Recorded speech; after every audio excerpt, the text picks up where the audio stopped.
Renewables are set to take over as the world's top energy source. And Golden Globe nominations are coming this morning. That's some of what we'll get to on The 7 from The Washington Post. I am not Jeff Pierre. Not to worry, he'll be back tomorrow. I'm Christina Quinn. It's Monday, December 12th. Let's get you caught up with today's 7 stories.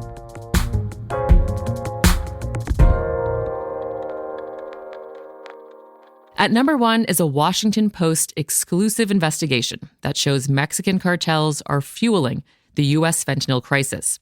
Fentanyl is a synthetic opioid. It's the leading cause of death for Americans ages 18 to 49. That's more than car accidents or suicides. The Post's reporting shows that mistakes by successive U.S. administrations have allowed the most lethal drug crisis in history to get worse. Our colleagues trace the pipeline from Mexican warehouses to U.S. towns and cities.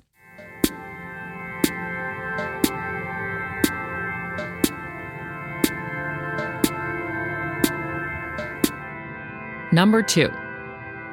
Scientists, for the first time ever, have been able to create a fusion reaction that creates a net energy gain. That means zero carbon power. The Biden administration is set to make the announcement tomorrow, and it would be a big step forward in the decades-long quest to develop a technology that provides unlimited, cheap, clean power. But it's still at least a decade away from commercial use.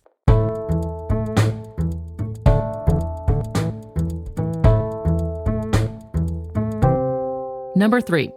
A man accused of making the Lockerbie bomb is now in U.S. custody. This comes after a decades-long investigation. In 1988, the bomb destroyed a U.S. passenger plane over Lockerbie, Scotland. All 259 people on board were killed, along with 11 on the ground.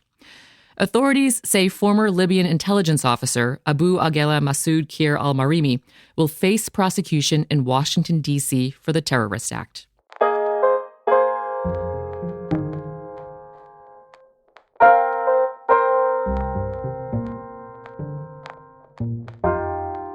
Renewables are set to overtake coal as the world's top energy source. That's our 4th story of the day.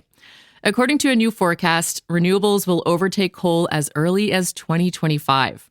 That would help keep alive the global goal of limiting the planet's warming to 2.7 degrees Fahrenheit. A global energy crisis sparked by the war in Ukraine is accelerating growth in renewables. Solar capacity is set to almost triple over the next 5 years.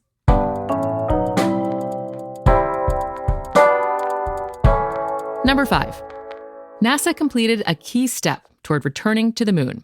That's our 5th story today. Splashdown. From Tranquility Base to Taurus Littrow to the tranquil waters of the Pacific, the latest chapter of NASA's journey to the moon comes to a close. Orion, back on Earth. The Orion spacecraft splashed down safely in the Pacific yesterday. It successfully orbited the moon with no astronauts on board. NASA hopes to send a manned mission to orbit the moon as early as 2024, with a mission to landing on the moon as early as 2025 or 2026.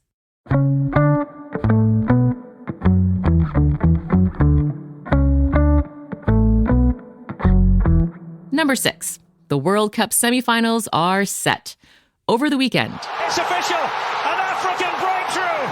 Morocco are World Cup semi-finalists! Morocco became the first African team to reach the soccer tournament's Final Four by eliminating Portugal. Croatia, Argentina, and France also advanced. Argentina will play Croatia tomorrow, then France will play Morocco on Wednesday. Both matches kick off at 2 p.m. Eastern Time on Fox Sports and streaming services. And number 7. The Golden Globe nominations will be announced this morning.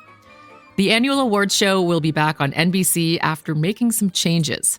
The network dropped the show last year after controversy over racial inequity and questionable ethics. The ceremony will air on January 10th on NBC. It will also stream on Peacock. And you are all caught up. And now I gotta go catch up on the White Lotus season finale since I had to go to bed early last night for the 7, but what a stressful season. I'm Christina Quinn. Jeff will be back tomorrow. Have a good start to your week.